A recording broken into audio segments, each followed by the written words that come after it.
Hyderabad కోటిలో ATM వద్ద వ్యక్తిపై కాల్పులు జరిపి 6 లక్షలు దోచుకెళ్లిన దొంగల కోసం పోలీసుల వేట కొనసాగుతోంది. దీనికి సంబంధించి మరింత సమాచారం మా ప్రతినిధి శ్రీనివాస్ అడిగి తెలుసుకుందాం. శ్రీనివాస్, చెప్పండి, ఏటీఎం దొంగల గాలింపులకు సంబంధించి తాజా సమాచారం ఏంటి?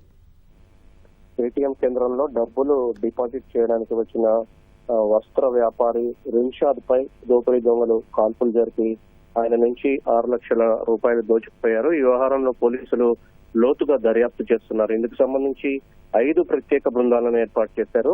అయితే ప్రధానంగా ఈ నిందితులు పక్కా పథకం ప్రకారమే దోపిడీకి పాల్పడినట్లు పోలీసులు అనుమానిస్తున్నారు. వ్యాపారి రిన్షాద్ ఏటీఎం కేంద్రంలో డబ్బులు డిపాజిట్ చేయడానికి వస్తున్నట్టు తెలుసుకుని ముందుగానే పథకం ప్రకారం అక్కడ వేచి ఉన్నారా, లేక దోపిడీ చేద్దామనే కోణంలో వచ్చి అక్కడ ఉన్నారా అనే విషయంపై పోలీసులు ఆరా తీస్తున్నారు.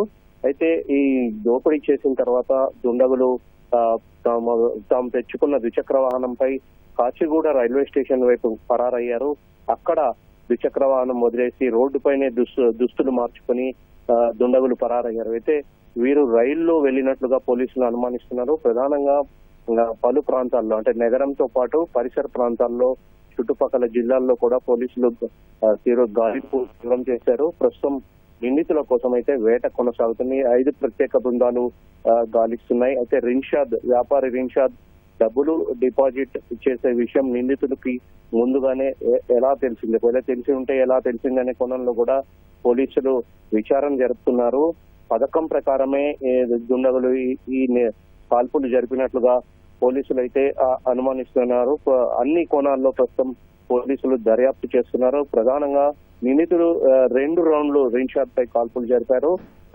ఒక తూట అయితే అతని కాల్లోకి దూసుకుపోయింది. ప్రస్తుతం ఉస్మానియా ఆసుపత్రిలో బాధితుడు చికిత్స పొందుతున్నాడు. ప్రస్తుతం అతను క్రమంగా కోలుకుంటున్నట్లు వైద్యులు చెప్తున్నారు. అయితే దుండగులు ఉపయోగించిన వాహనం ఎవరిది అనే కోణంలో కూడా పోలీసులు దర్యాప్తు చేస్తున్నారు. ఈ వాహనం ఓమర్ అమీర్ అనే వ్యక్తి పేరు మీద ఉన్నట్లుగా తెలుస్తుంది. ఇది కూడా నిందితులు దొంగిలించి దీనిపై దోపిడీకి పాల్పడ్డారా అనే కోణంలో అయితే పోలీసులు లోతుగా ఆరా తీస్తున్నారు. ప్రస్తుతం 5 బృందాలు మాత్రం నిందితుల కోసం గాలింపు తీవ్రం చేశాయి. ధన్యవాదాలు శ్రీనివాస్.